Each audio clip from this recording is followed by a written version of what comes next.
going to be enough here, and I think he's going to hold once again. I think Stork's going to hold that Nexus at risk, but once those Zelds get in there, those Zerglings are going to go down. Yes, they are. The Lurkers were not able to burrow, and the Defiler only got one swarm off, and that was very, very key. Stork once again able to defend that Nexus. So critical to him, and he's getting a very, very nice number of Archons. I think he's at 6, 7 Archons there right now, and Overlord sitting there at the 12 o'clock position. If Stork knew that those were there, he would just send a couple Archons up there and just pick all those off and just do some extra damage to him. And I think Stork is really positioning himself well in this game.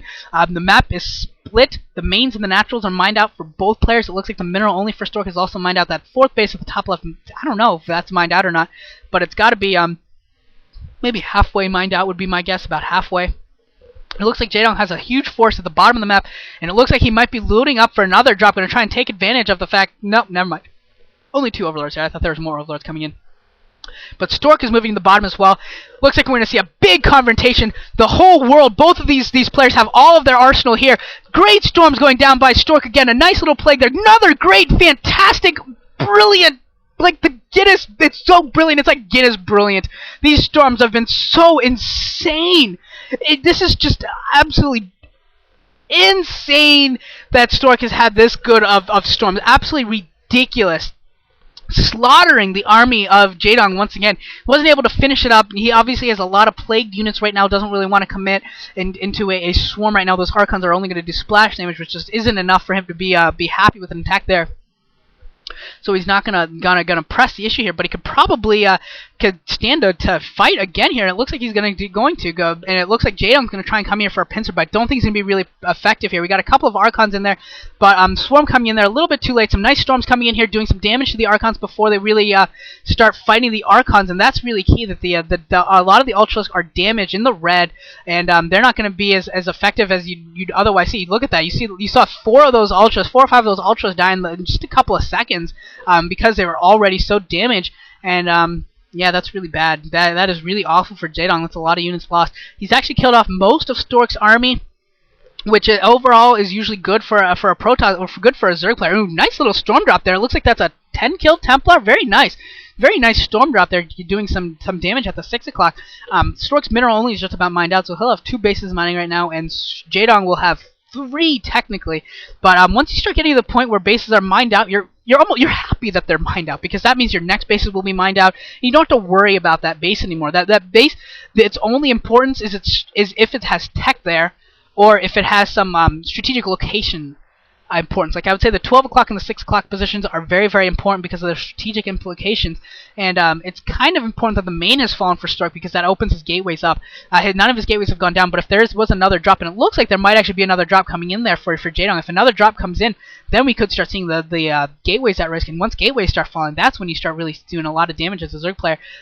We saw Jaedong's first-person view there. Did not look like he had a lot of resource in the bank, only about 140 psi, whereas Stork's got more minerals, more gas, and he's got about 180 psi, and the drop is coming in here, doing some damage here. Gonna be able to pick off several gateways, it looks like. Looks like at least 3 gateways are going to go down. 3 gateways are down, and Stork is going to try and retreat and deal with this. Those 4 Ultras are very, very beefy. It's going to be tough for him to deal with, but right now it looks like he's going to try and maintain a map presence. What he doesn't want to do is he doesn't want to deal with this drop at the expense of all of his map presence. He's decided instead to try and defend this narrow choke. He's lost 4 or 5 gateways.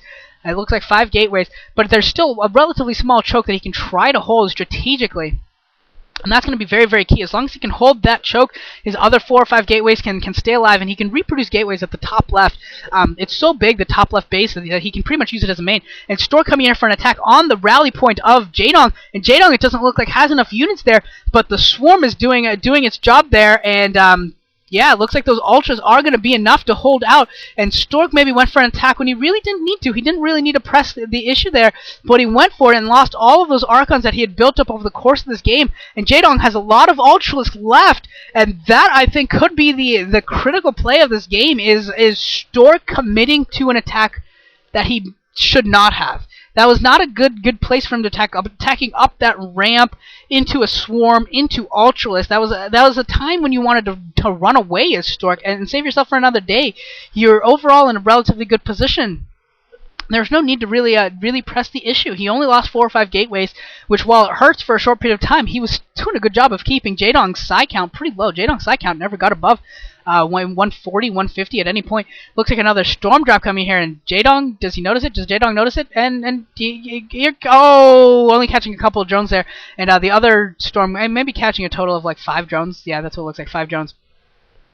Not doing that much damage, and at this stage there just aren't that many mineral patches left for Jaedong, so I don't even know if he really cares that much. Like, if he lost like 15 drones he would care, but losing 5 drones, I'm sure he still has enough left to mine from all of his patches. So now we see the attack on the 12 o'clock position, and how many storms does that High Templar have in it? Does it have enough to really hold out here? It looks like he's used 3 storms already, and I think there's 1 more High Templar left. So it's going to be really important. 4 storms, so I think there's 2 storms left in this group round. 1 storm left. Will he be able to hold? There's a DT there as well, but the DT is being blocked by his own High Templar, and that is going to be really bad. That if that DT could get in position, that could really hold out for a long time. But and I think it finally did get in position. I think they're trying. Yeah, it did finally get in position. So that's going to hold the 12 o'clock base for a little while longer until an Overlord comes in. But no, not quite able to hold the gap. And these Ultras are going to be able to barrel their way in. And Stork, it doesn't look like, has the force to really counter this. But that Dark Templar was able to do enough damage that Jaedong wasn't really feeling comfortable. Was going to return the favor by continuously attacking into a place maybe he shouldn't, but it does look like there's a lot of Templar out for Stork. Stork is transitioning into the endgame army of Protoss, transitioning into high numbers of Archons, also probably going to maybe try and produce some Reavers coming out next, but he doesn't want to lose this 12 o'clock base. That Nexus is going to go down. The Nexus goes down. That's bad for Stork. That's going to be tough for him to mine off of that 12 o'clock base now. It's going to take a long time before he's able to reproduce that Nexus, and really he's only mining off the top left now.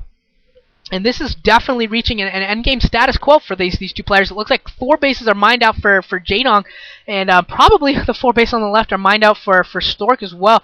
Really, the only bases left mining are the 12 and the 6 o'clock. The 6 o'clock mining well for Jaedong, the 12 o'clock not mining for anyone right now, as Jaedong has just taken it down. So, these Ultralists have just done so much damage, and Stork hasn't really been able to deal with it. He hasn't produced the high damage dealers. He's had Archons a decent amount of time, but he hasn't had any Reavers to really annihilate these Ultralists in large numbers. I think that's been a little bit of an error in his case.